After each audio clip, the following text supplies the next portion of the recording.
Muito bem, bom dia a todos, iniciando então o nosso bate-papo de abertura, segunda-feira, dia 1º de junho de 2015, mais uma semana. Muito bem, bom dia a todos. Mais um pregão, mais um mês que se inicia na nossa frente. Vamos acompanhar então a situação de mercado. Deixa eu só fazer umas pequenas atualizações aqui. Só um momentinho. Aqui. Perfeito. Joia, agora sim tá tudo certo. Vou organizar aqui minha tela. Vocês poderão me ver com uma qualidade melhor. O pessoal pode me dar o feedback de como está a transmissão, como está o áudio. Aparentemente está tudo tranquilo, tudo certo. Deixa eu solicitar aqui as confirmações. Tá tudo ok, beleza. Fábio já está dando a confirmação, o Lobo. Então, sejam bem-vindos aí, um ótimo início de semana a todos. Em um mês de junho, né? Aqui agora o inverno chegou de vez em Porto Alegre, um dia nublado. Do meu ponto de vista, um dia muito bonito. Eu particularmente gosto do frio. Sei que o Stormer detesta o frio, eu já gosto. Mas enfim, vamos dar uma olhadinha na movimentação do índice. Índice futuro levemente em alta, 0,22%. O mercado abriu com gapzinho, tá? E caminha para a perda da linha d'água. Então esse aqui é um cenário que a gente tem que tomar cuidado para evitar compras, né? Até porque o nosso modelo de maneira mais temática não trabalha com esse tipo de compra. Mas, tecnicamente é um sinal clássico, né? O mercado fecha o gap, deixa um candle de reversão, supera a máxima. Então aqui é o mercado chamando o comprador, né? A gíria que a gente costuma utilizar. O mercado testa o suporte que é dado pela mínima de sexta-feira. E aqui o cenário perfeito é que o mercado trabalhe mais um ou dois, três candles de lado e venha a perder a linha d'água. Aí sim, para a gente estudar uma venda a favor do viés. Obviamente que existe o cenário de a gente trabalhar uma compra. E esse cenário é concretizado caso o mercado venha a romper a máxima do dia num candle fechado. Lembrando que o viés do nosso mercado é baixista. E na sexta-feira, o suporte em que o Ibovespa se segurava com unhas e dentes foi rompido, né, que é a faixa aqui dos 53.350 pontos, que era o objetivo inicial depois daquele movimento de impulso 1, 2, 3, 4, 5, iniciado lá em março. O fundo onda 4 costuma ser o objetivo mínimo e o mercado perdeu esse patamar. Então agora o próximo objetivo pro Ibovespa fica na cabeça do pivô de alta aqui, né, que iniciou toda a tendência lá em 52.200. No índice, esse patamar, aqui a gente vai ter que botar o gráfico do índice perpétuo, né? Vamos pegar aqui o índice, o Infut. Deixa eu ver se eu estou com o gráfico correto. Agora sim.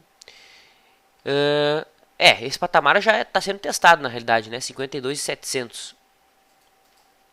Deixa eu ver se aqui vai ser exatamente esse ponto. É a máxima do final de março.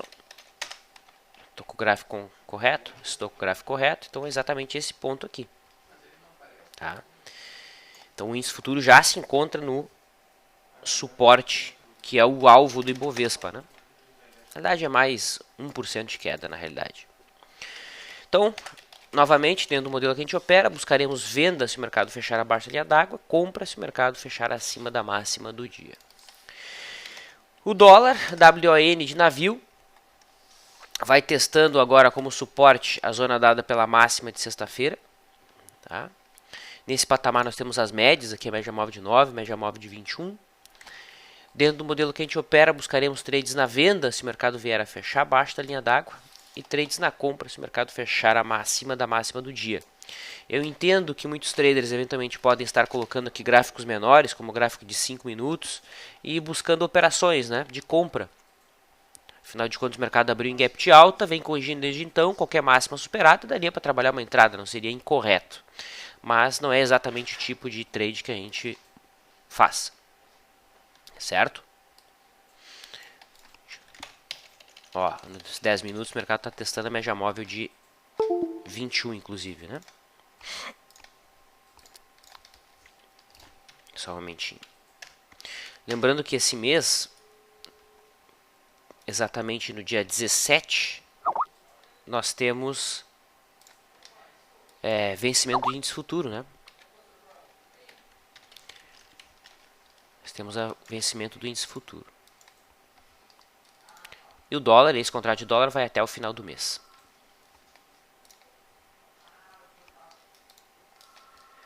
Bom, dá uma olhada nas commodities? Então vamos lá. Commodities. Na realidade, antes de a gente falar das commodities, vamos falar das operações que estão em aberto, né, para o swing trade, dentro do método que a gente está operando, método Leandro. Uma das operações é o próprio dólar, né? Houve uma operação de compra no dólar, uma operação de rompimento. O mercado ainda não convergiu para realização parcial. Só um pouquinho que meu profit tiltou aqui. Vamos ver o que houve. Só um momento, agora sim. Então, temos uma posição em aberto no dólar. Esse trade no dólar tem alvo em 3.252 pontos. Tá, então, quase bateu lá na abertura. Na máxima do dia, ainda não. O trade ainda está aberto. Temos uma posição aberta na Marco Polo. Tá, o stop está abaixo. Deixa eu só consertar meu gráfico aqui. Pronto. O stop desse trade Marco Polo está abaixo de 2,81. Né? O mercado chegou a tocar a zona de suporte, mas não estopou ainda. VLID também tem posição em aberto, abaixo de 47,20. Existe uma posição aberta em Embraer. Tá? Esse trade de Embraer, o stop se encontra abaixo de 23,79. Né? Lembrando que o método Leandro trabalha com stop, não trabalha com stop automático. Né? Então o stop de intraday fica em 23,51, 1% abaixo do stop de fechamento. E mesmo assim, abaixo de 23,51, um candle que vem a ficar 2 minutos abaixo desse patamar é o candle que nos stopa. Tá? Então, apesar de Embraer ter aberto contra o trade em si, o stop não foi acionado. Tá? Então, é isso. Esses são os trades que estão em aberto dentro do método Leandro. Pelo método Stormer, a posição que está em aberto é a Grendene. Lembrando que a Grendene tem a saída aqui em 17,64, que é a máxima dos últimos 2 dias. Agora sim, a gente pode dar uma olhada nas commodities. Eu vou para o milho. Tá? O milho que tem um cenário meio dúbio, né? O mercado está dentro de um alargamento, ou seja, dentro de um processo de indefinição. Embora quem opera por média móvel de 9 teve argumento para entrar na venda, né? Foi gerada uma compra na semana retrasada, aqui no dia 18. Essa compra chegou a evoluir bem, chegou a dar 80 centavos, não, 75 centavos de retorno, mas a média virou para baixo, o cara acabou saindo com 45 centavos de loss. E virou a mão, né? É preciso ter virado a mão aqui. Quem opera com a média móvel de 9 de maneira mais sistemática, uma virada de mão foi a conduta, teria sido a conduta correta, tá? Ou seja, a indicação seria venda pela média móvel de 9. Quem opera utilizando conceitos gráficos, né, pode observar que, aceitando a filosofia de Elliott, né, nós tivemos aqui 1, 2, 3, 4, 5 movimentos para baixo. E essa perna de correção aqui, ela teve 9 dias. Essa perna foi uma perna muito curta de correção frente a toda essa perna de impulso de 38 dias. Né? O ideal é que uma perna de correção corrija no mínimo metade do tempo. Então ainda há espaço para o milho corrigir toda essa perna de queda aqui. Tá? Portanto, não é incorreto avaliar uma compra no milho se o mercado passar dessas últimas máximas. Mas isso aqui seria argumento 100% gráfico. Né? Não seria nenhum tipo de tomada de decisão baseada em sistemas fechados de trade. Deixa eu só fazer um pequeno ajuste aqui. Perfeito. Em relação ao boi, semana passada tivemos o teste da média móvel de 21 semanas. Aqui a linha em azul. Dá para deixar um alarmezinho acima da máxima dessa semana, ou já um start de compra, né? Infelizmente, o boi, como é mercado futuro, a gente tem que colocar essa ordem todos os dias, né? Porque no final do pregão a ordem cai. A gente tem que colocar todos os dias. Tá? Então esse start ficaria acima de 153,20. Seria o ponto contínuo no gráfico semanal. No gráfico diário ainda não há argumento de compra, muito pelo contrário, né? Houve argumento de venda aqui. Na sexta-feira o mercado tocou a média móvel de 21 dias, com ela virada para baixo. Esse é o ponto contínuo. Tá? Embora a gente sempre coloque que operar na venda, o boi carrega um pouco mais de risco do ponto de vista histórico. O boi, na média, não faz pernas longas ou grandes o suficiente para que a gente consiga ter retorno e pagar o custo, né? Então tem que ser um pouco mais exigente nos sinais vendedores no boi. Maravilha. Vamos dar uma olhadinha nas possíveis táticas de guerrilha para o dia, já que tivemos um dia bem direcional na sexta-feira. Provavelmente teremos algumas possibilidades de trade dentro dessa abordagem. Né? Vou pegar aqui então o site do Bolsa Financeira, que faz o rastreamento para a gente. O filtro já está pronto, quem quiser fazer esse acompanhamento pode fazer também.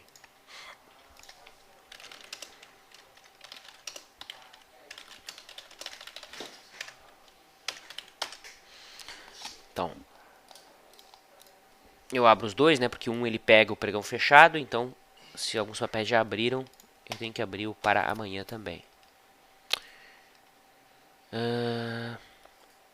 GGBR4. Será? GBR4 é uma possível tática de guerrilha. Tá? Como o gap foi modesto, então trade a partir da primeira hora. O que mais? Itaúsa. Ele está dando uma sombra maluca aqui, mas que é falha. Tem que ignorar aquele último candle. Itaúsa. O problema de Itaúsa é que a barra de quinta não é preta, né? Então não está preenchendo os critérios 100%. Petro 3. Mesma coisa. Hbor. Hbor. Então aqui também uma guerrilha bem interessante. Vários dias de queda, né? 1, 2, 3, 4, 5. 6 dias de queda. Sexta-feira uma barra grande. Vamos buscar a operação aqui a partir da primeira hora do dia. Que o gap de hoje foi modesto. CSNA3. Também guerrilha. Que mais? Ether. Ó, Ether é aquela circunstância que nós temos um gap bem grande, né? Então o cara que opera a guerrilha ele tem que ficar atento no seguinte: se o mercado abriu acima de 1/3 da barra, ó, não foi o caso, né? 1/3 da barra era acima de 2,86. Se tivesse acontecido então a abertura acima de 2,86, ou seja, em 2,87, a entrada seria já na abertura, tá? Que seria o Monster Gap. Faltou o quê? 1 centavo, que a abertura foi em 2,85. 2 centavos na realidade faltou, né? Mas tratando esse cenário da maneira mais temática possível, a entrada seria então a partir da primeira hora. Faltou 2 centavinhos para a entrada ter sido já na abertura. Óbvio que eu estaria dando essa informação de maneira atrasada, né? Porque o cara que opera só guerrilha tem que ficar de olho nisso. Nossa, tem bastante coisa hoje. Light. O problema de Light é que ela acabou de perder suporte na sexta, né? Então o cara olha isso aqui, é guerrilha, maior das últimas 3, está caindo no mínimo 2 dias. Está relativamente longe da média, né? Mas o papel acabou de perder suporte. Então não é o cenário mais que perfeito. Até existe uma tática de guerrilha que seria o Bear Trap, né? A armadilha de urso, onde a entrada ficaria na superação da máxima de sexta. É uma outra tática de guerrilha específica para esse cenário. Então até vou colocar aqui na lista para a gente acompanhar mais tarde. E Event 3. Event 3 também está enquadrado. Então deixa eu postar aqui tanto para o pessoal da LS Live quanto para quem está acompanhando o chat de abertura em si. Então, táticas de guerrilha. 1º de junho. Pronto. Legal. Então, mercado comentado. Posso abrir agora para a resposta de perguntas. Lembrando, a leitura de ondas de Elliott do Ibovespa, que a gente faz todas as segundas-feiras, né? Assim que acabar aqui o chat, eu vou preparar para vocês. Valeu, Erivelton, obrigado pela mensagem. O Lemão, o seguinte, bom dia, Vlad, Embraer abriu com gap abaixo do stop, pode comentar? Claro, então eu já cheguei a comentar Embraer, né? Mas não detalhei tanto assim, né? Então, olha só, a entrada de Embraer foi aqui no dia 28. O stop foi colocado abaixo do fechamento do dia 20. Aí, quem vai olhar o mercado, a abertura de Embraer, percebe o seguinte, ué, mas a abertura de hoje foi abaixo do stop planejado. Como assim, Fábio? Esse trade tem que ser estopado. A grande questão é que esse modelo de trade não trabalha com stop automático. Tá? Quem usou stop automático, botou stop aqui embaixo da barra de quinta, foi estopado já na sexta. Quem usou stop automático abaixo desse ponto, foi estopado agora na abertura. Porém, essa abordagem de mercado não utiliza stop automático. A gente utiliza um filtro de 1% abaixo desse ponto. Então tá lá, o stop 23,52. Então, esse aqui é o stop de fechamento. Tá? Então, 23,76 é o stop de fechamento. Esse aqui é o stop intraday. E o stop intraday ele é acionado se o mercado ficar mais de 2 minutos abaixo dele. Tá? É óbvio que esse aqui é um filtro para evitar violino, para evitar movimentos indesejados de stop, né? Ou seja, aquele movimento que o mercado vai, pega teu stop e depois segue na direção que você estava esperando.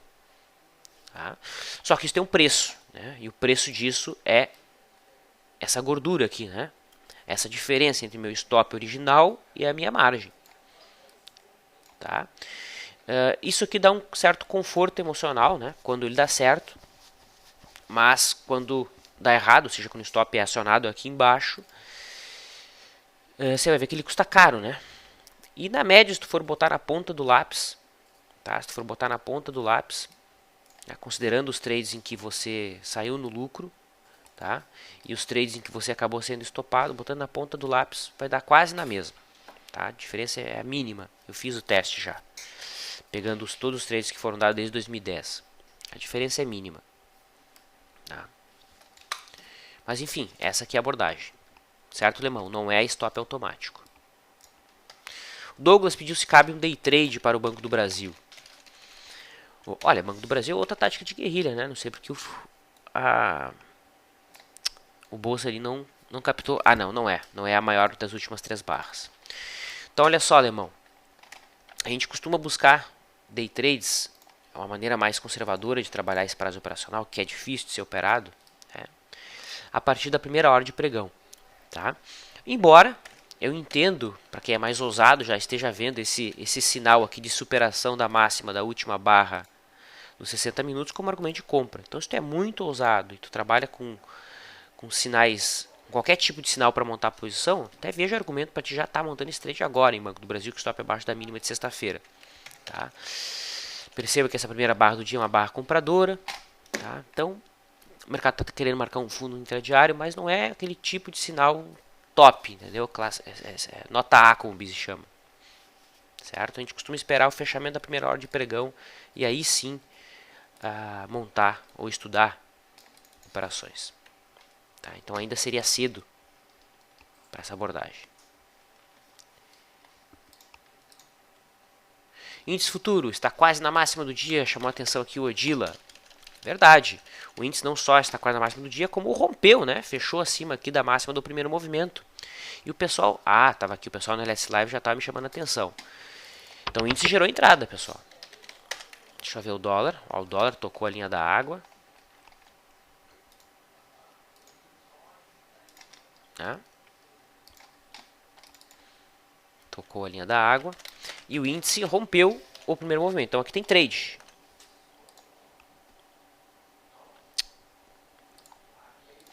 Então stop abaixo da mínima do dia.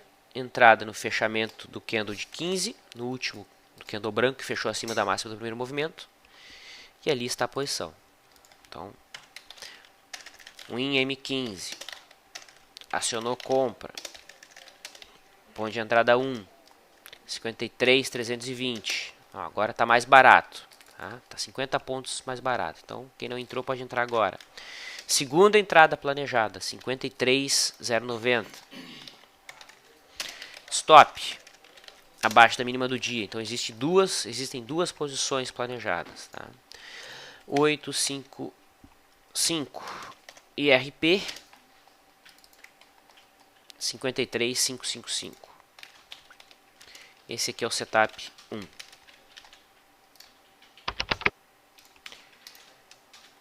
Setup 1.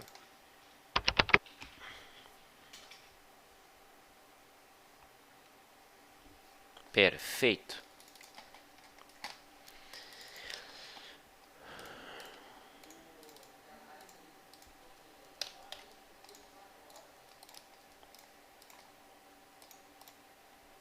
Joia, então tá tudo setado aí, índice futuro, se enquadrando no modelo Leandro, rompimento de primeiro movimento. O Alex Freire diz o seguinte: Vlad, em Light 3, a antepenúltima barra não é da mesma cor? Pode? Pode o quê? Não entendi. Ah, por tática de guerrilha? Pode sim. Tá? O grande problema aqui da Light para a tática de guerrilha é que ela acabou de perder suporte. Tá? Então aqui a conduta mais adequada para a guerrilha seria esperar a superação da máxima de sexta. Seria o Bear Trap. Se o mercado superar a máxima de sexta, aí seria a sinalização de que isso aqui seria um falso rompimento. Tá? Mas seria uma entrada bem desconfortável. Né? O mercado teria que subir a partir do ponto que está agora, quase 6%. Então, eu só escrevi ali porque está enquadrado, né? Mas é um trade que eu nunca vou fazer. Né? Tá? CSN é um cenário de enquadramento mais adequado, por exemplo. A Ether é um sinal de enquadramento adequado. Prefiro o CSN, que ainda está com movimento curto.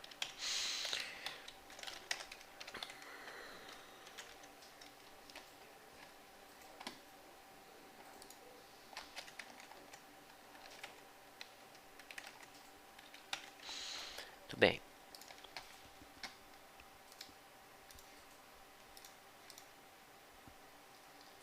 Então aqui já respondemos a questão do índice. Nina pede uma avaliação de Ambev. Então a Ambev foi um papel que a gente avaliou na sexta-feira, né, para position, e verificou não só o gráfico semanal, né, mas também o gráfico mensal. Afinal de contas foi o fechamento de um mês. Tá? E depois de 4 meses de alta, o mercado deixou um candle vendedor que não conseguiu confirmar o rompimento do topo histórico. Né? Então, se o mercado perder a mínima do mês passado, a gente deve ter alguma correção pelos próximos meses. Né? Se eu isolar todo o movimento, a Ambev sobe aqui desde outubro do ano passado. Então, alguma correção seria até saudável para o papel. No diário já temos zigue-zagues descendentes, com as médias viradas para baixo.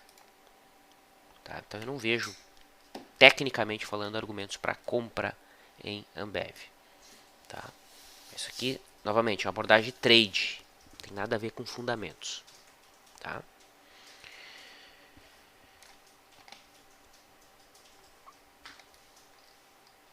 SUSB5, pergunta o Fer C. Ramos.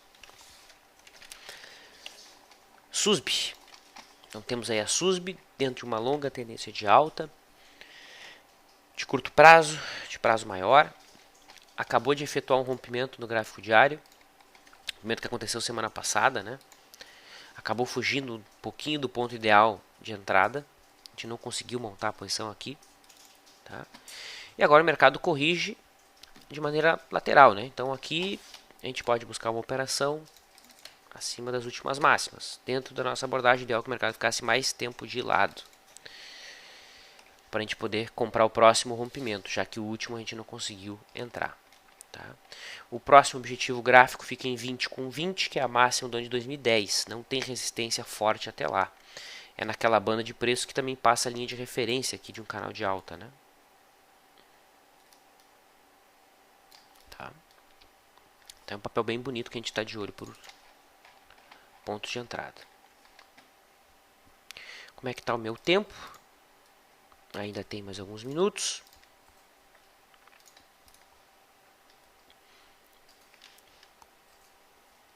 O Cláudio, é o seguinte, Vlad, como é que vocês fazem quando, já que não usam stops automáticos, quando saem para o almoço, por exemplo, ou não saem?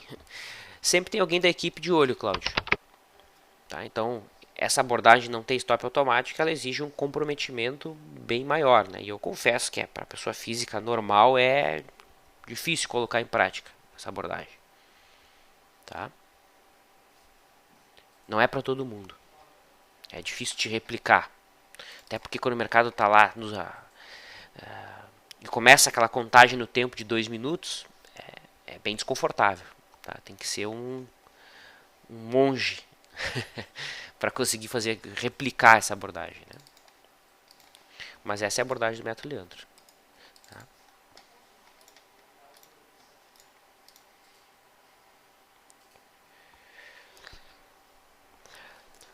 Fábio Amorim, Vlad, poderia comentar Pecar, está bem sobrevendido. Pois é, cara, a Pecar, eu fui perceber semana passada que ela perdeu um retângulo de longo prazo aqui, né? Retângulo que ela trabalhava aí já há 2 anos. E se a gente olha aqui para o nosso lado esquerdo do gráfico, suporte agora dentro de um prazo maior, só lá na zona de 73.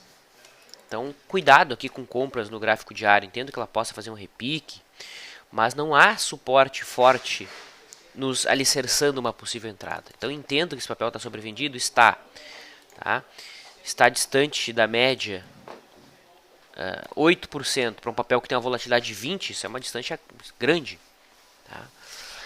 Mas o fato desse papel não estar em cima de um suporte forte deixa a situação bem desinteressante. Uma outra situação que deixa a situação desinteressante é o fato do papel não estar fora da banda, né?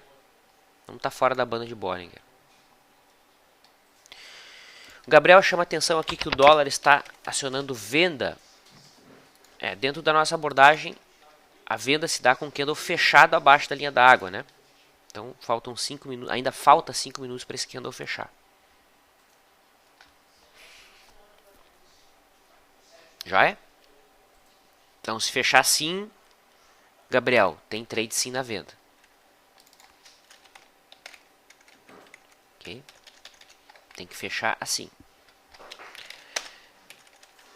O índice está no ponto de entrada e o dólar se encaminhando para gerar uma venda.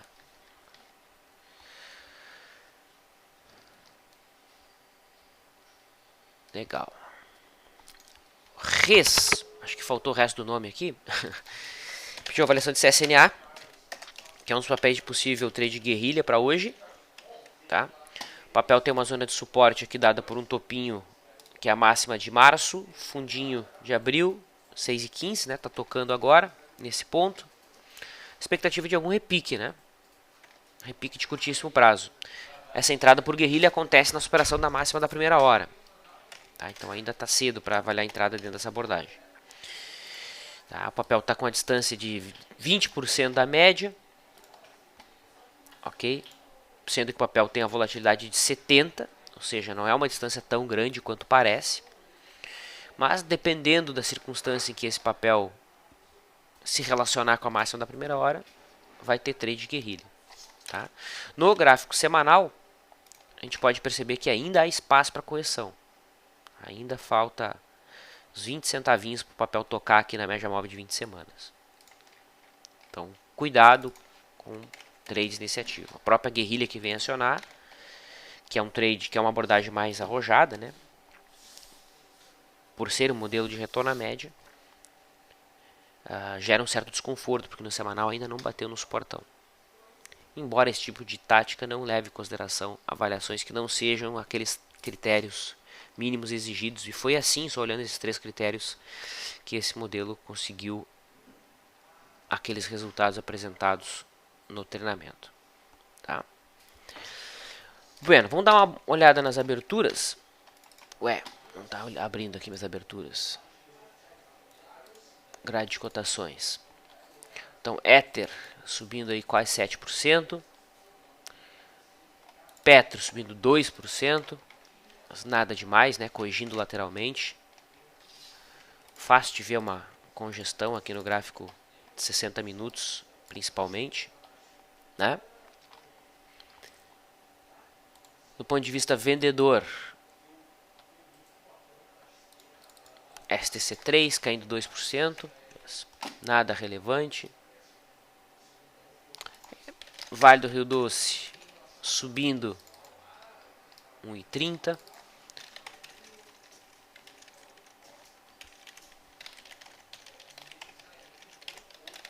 Itaú também em alta. Itaú pagou dividendo, é? Itaú pagou dividendos. Pagou não, né? Ficou ex-dividendo. É, mas é um micro dividendo, né? Olha onde é que Itaú tá. Tocando uma LTA. Desse triângulo simétrico aí, né? E basicamente é isso, pessoal. Mais uma olhada no índice, então.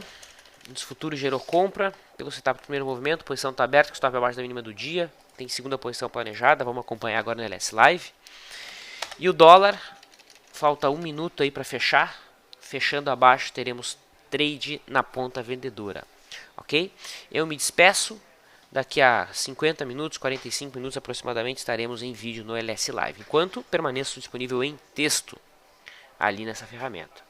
Um ótimo dia, uma ótima semana e um ótimo mês a todos. Até mais!